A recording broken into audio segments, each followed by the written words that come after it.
শিক্ষাগত যোগ্যতা লাগবে এই ফর্ম ফিল আপের জন্য। ফর্ম ফিল আপটি কবে থেকে শুরু হয়েছে, ফর্ম ফিল আপের লাস্ট ডেট কবে, কারা কারা এই ফর্মটি ফিল আপ করবেন,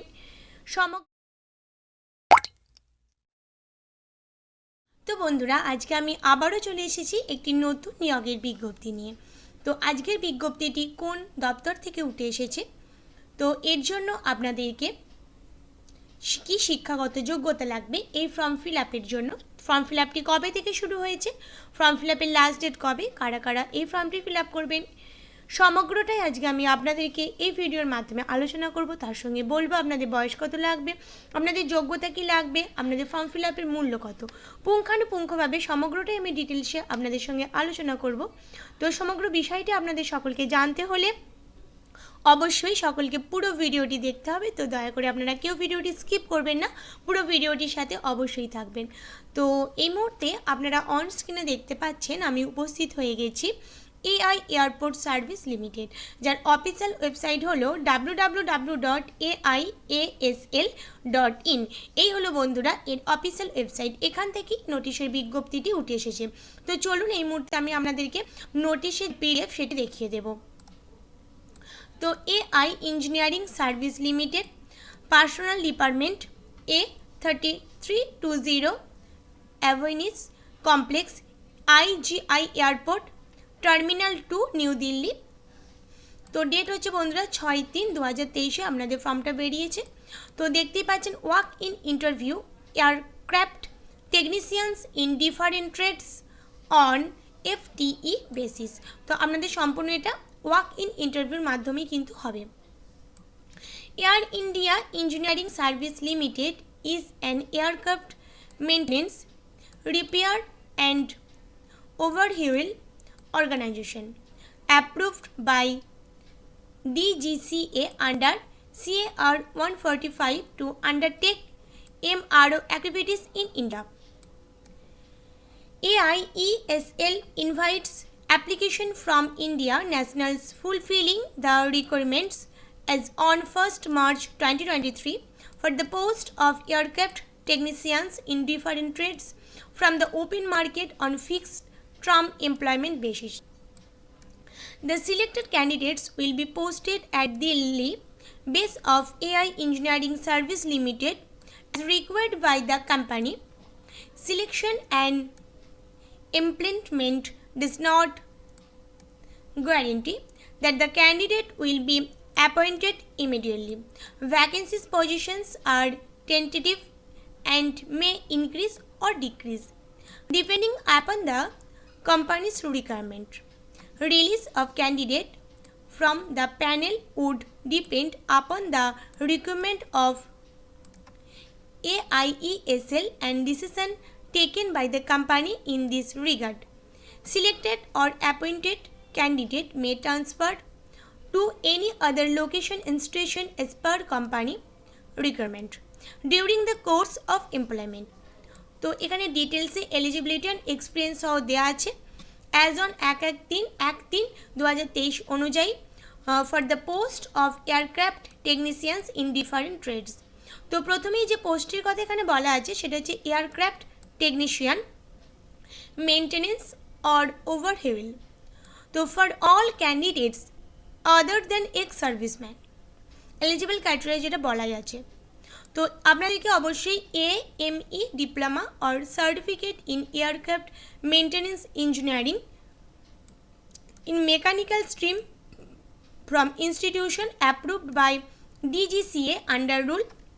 তো সেই অনুযায়ী আপনাদের অবশ্যই 60% মার্কস থাকতেই হবে এবং যারা SC ST OBC ক্যান্ডিডেট আছেন তাদের 55% থাকতে হবে। Candidate from DGCA approved AME training institute who are eligible as per current list. এছাড়াও আপনাদেরকে অথবা মানে অর দিয়েছে অথবা আপনাদেরকে diploma in engineering 3 years in mechanical and aeronautical engineering or equivalent organized by central or state government with 60% marks or equivalent grade 50% or equivalent grade for SC ST OBC candidate.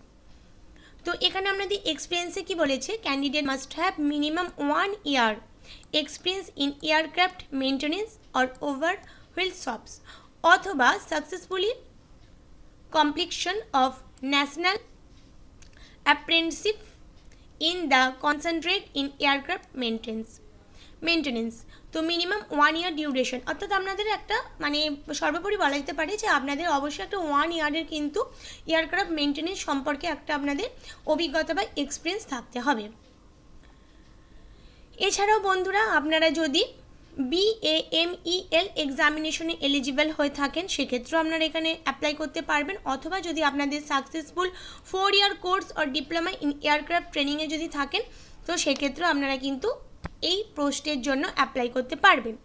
2 নম্বর যে পোস্টটা বলেছে সেটা হচ্ছে aircraft technician electrical or instrumental radio. এখানেও বলে দিয়েছে for all candidates other than ex serviceman. এক্ষেত্রেও বন্ধুরা আপনাদেরকে AME ডিপ্লোমা থাকতে হবে in aircraft maintenance engineering in advance stream from institute approve by DGCA। তো এক্ষেত্রে আপনাদের অবশ্যই 60% মার্কস থাকতে হবে, এবং যারা SC ST OBCর আন্ডারে পড়েন তাদের অবশ্যই 55% মার্কস থাকতে হবে, এবং এক্ষেত্রে আপনাদের অবশ্যই 1 ইয়ারের একটা এক্সপিরিয়েন্স কিন্তু অবশ্যই আপনাদের থাকতে হবে। তো সেটা বলে দিয়েছি। এছাড়াও যদি আপনাদের ডিপ্লোমা ইন ইঞ্জিনিয়ারিং ক্ষেত্রে যদি আপনাদের ডিপ্লোমা থাকে, অথবা যদি আপনাদের 4 ইয়ার্স কোর্সে যদি ডিপ্লোমা করা থাকে এয়ারক্রাফট ইঞ্জিনিয়ারিং বা এয়ার ইলেকট্রিক্যাল রেডিওর তরফ থেকে, তো তাহলেও কিন্তু আপনারা সেটা করতে মানে এই পোস্টের জন্য আপনারা ফর্মটি ফিল আপ করতে পারবেন।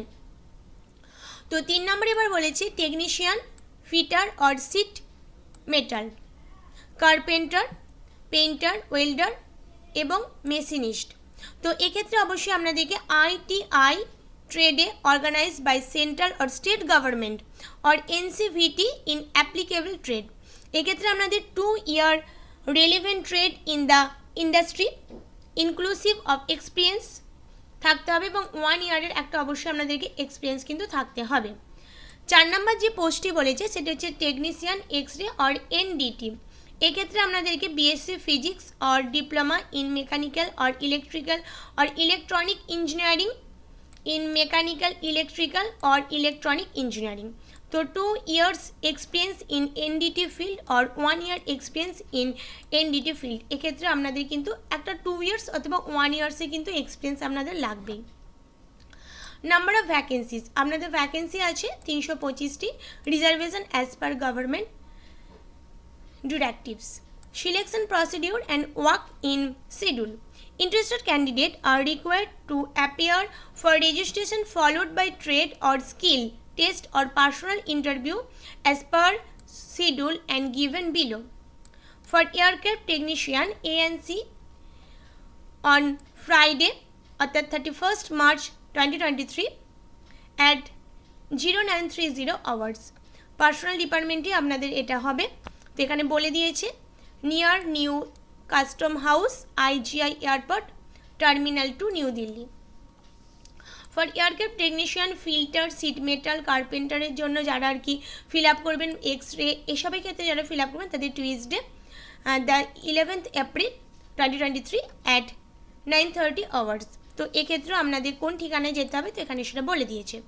আদার কন্ডিশনে আপনাদের কি আছে, আপনাদের এজ লিমিট 1/3/2023 অনুযায়ী জেনারেল এবং EWSদের বয়স হতে হবে 35 ইয়ার্স, ওবিসিদের 38 ইয়ার্স, SC STদের 40 ইয়ার্স, এবং age relaxation SM will be permitted as per government regard. Duration contract, fixed term contract will be intentionally for a period of 5 years and extendable for further period of 5 years depending upon request of the company। এবং আপনাদের 25,000 করে আপনারা per month কিন্তু জয়েনিংয়ের পর থেকে salary পেতে থাকবেন। তো আর কি বলেছে বন্ধুরা, please mention your full name, mobile number and the post applied for on the reservation of the defence drafts. তো সেটা অবশ্যই আপনারা করবেন। এরপরে আমি আপনাদের এরপরে কিছু জেনারেল ইনস্ট্রাকশন দিয়েছেন, যারা এই বিজ্ঞপ্তি সম্পর্কে ভীষণভাবে ইন্টারেস্টেড তারা অবশ্যই জেনারেল ইনস্ট্রাকশনগুলো একটু দেখে নেবেন। আমি যেগুলো মেন জায়গা সেগুলো আপনাদের বলছি। এবার আপনাদের ফর্মটা কীভাবে ফিল আপ করতে হবে। Format of application AI engineering service limited. তো এখানে একটা অবশ্যই আপনারা প্রেজেন্ট একটা মানে কালার ফটোগ্রাফ পেস্ট করে দেবেন এবং সেখানে সাইন অ্যাক্রস এবং ছবির উপর দিয়ে একটা সাইন করে দেবেন। পজিশন অ্যাপ্লাইড ফর, তো রাইট ইন ক্যাপিটাল লেটার, সমগ্রটাই ক্যাপিটাল লেটারে ফিল আপ করবেন। ফুল নেম, এখানে নিজের নাম লিখতে হবে, তো এখানে ফার্স্ট নেম, এখানে মিডিল নেম যদি থাকে এবং এখানে সারনেম লিখবেন সমগ্রটাই ব্লক লেটারে।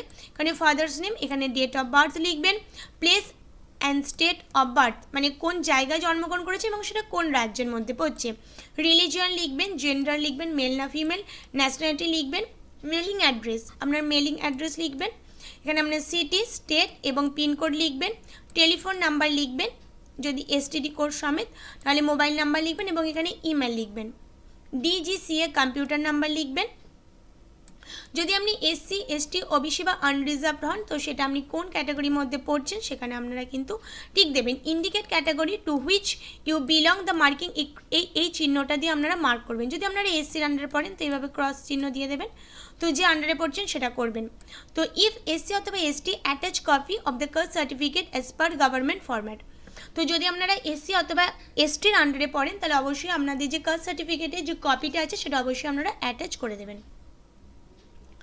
তো এখানে আপনাদের এডুকেশনাল কোয়ালিফিকেশনটা দিতে হবে, 10th কবে দিয়েছেন, 12th কবে দিয়েছেন, ডিপ্লোমা, ডিগ্রি, স্পেসিফিক ব্রাঞ্চ সব কিছুই দেবেন। এখানে name of the university, date, month of year of passing, duration এবং পার্সেন্টেজ এখানে দিতে হবে। তো তারপরে বন্ধুরা আপনাদের ফ্লুয়েন্সি ইন ল্যাঙ্গুয়েজ, কোন ল্যাঙ্গুয়েজে আপনারা খুব সুন্দরভাবে লিখতে মানে রিড, স্পিক, রাইট লিখতে, পড়তে এবং বলতে পারবেন, তো সেগুলো আপনাদের টিক দিতে হবে অবশ্যই। যদি আপনাদের ওয়ার্ক এক্সপিরিয়েন্স তো অবশ্যই থাকতে হবে, তো কত দিনের জন্য বা 1 ইয়ারের তো থাকতে হবে বা 1 ইয়ারে বেশি থাকলে সেগুলো সব লিখবেন।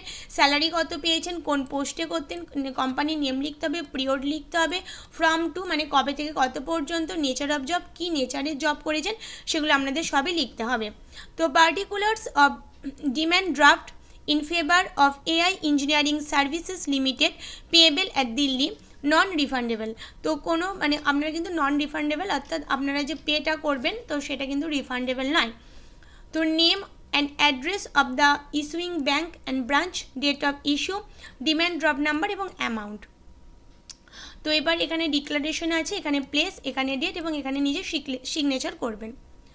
এবার আপনারা originals along with the a set of photocopy to be brought for verification only, তো আপনারা ইন্টারভিউ দিন আপনাদের ফর্মের সাথে যে ডকুমেন্টসগুলো সাবমিট করতে হবে সেইগুলো কোন কোন ডকুমেন্টস সাবমিট করতে হবে সেগুলো তলায় বলা আছে এবং সেগুলো টিক দিয়ে দিতে হবে, সেগুলো আমি বলে দিচ্ছি।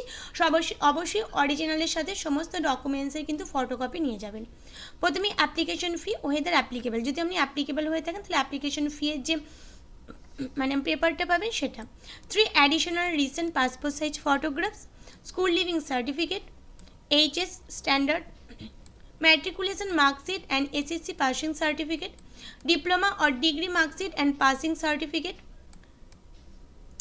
license copy with certifying date duly signed and stamped by the appropriate authority, আর একটা বলেছে caste certificate in case of OBC, declaration of non creamy layer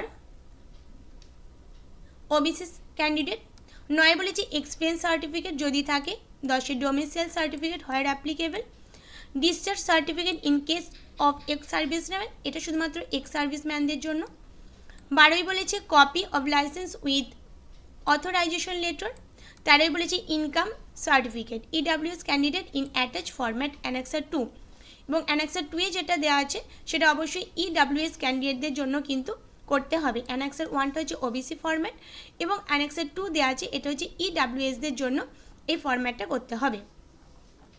তো বন্ধুরা এআই ইঞ্জিনিয়ারিং অথরিটি লিমিটেডের তরফ থেকে এই গুরুত্বপূর্ণ ইনফরমেশনটি উঠে এসেছে, ভীষণই গুরুত্বপূর্ণ এবং খুব ভালো একটি পোস্টের জব। তো যদি আপনাদের এই নোটিফিকেশনটি দ্বারা আপনারা ভীষণভাবে উপকৃত হন তাহলে অবশ্যই ভিডিওটি প্রচুর লাইক এবং প্রচুর শেয়ার করে দেবেন। আর এখনও পর্যন্ত যে সমস্ত দর্শক বন্ধুরা আমার চ্যানেলে নতুন আছেন তারা অবশ্যই চ্যানেলটি সাবস্ক্রাইব করে চ্যানেলের সাথে যুক্ত হয়ে যান এবং অল নোটিফিকেশন আগে পাওয়ার জন্য পাশে থাকা বেল আইকনটি অবশ্যই ক্লিক করুন। তো বন্ধুরা এইভাবে আপনারা সকলেই আমার সাথে থাকুন, আমার পাশে থাকুন এবং আমার চ্যানেলকে এগিয়ে নিয়ে যাওয়ার জন্য ওতপ্রোতভাবে যুক্ত থাকুন। তো এইভাবে আমার ফ্যামিলিকে আপনারা বড় করতে থাকুন। আপনারা তো সকলেই জানেন যে শুধুমাত্র জব প্রিপারেশন নিলে হবে না, কোন ডিপার্টমেন্টে কোন দপ্তরে কী বের হচ্ছে, কী ফর্ম কখন কী বের হচ্ছে সেটা অবশ্যই আপনাদেরকে জানতে হবে, এবং সেটা জানানোর জন্য অবশ্যই আমি প্রতিনিয়ত আপনাদের সামনে উপস্থিত হই। তো আমি আশা করি যে আপনারা এই সব ভিডিও দ্বারা ভীষণভাবে উপকৃত হন। তো এইভাবে আপনারা আমার পাশে থাকুন এবং প্রচুর শেয়ার করুন। তো আজকের জন্য এই পর্যন্তই, পরবর্তীতে আবারও নতুন একটি আপডেট নিয়ে আপনাদের সামনে উপস্থিত হব। ততদিন আপনারা সকলে অবশ্যই সুস্থ থাকুন, ভালো থাকুন এবং দেখতে থাকুন আপনাদের নিজের চ্যানেল, আপনাদের প্রিয় channel the way of education. ধন্যবাদ।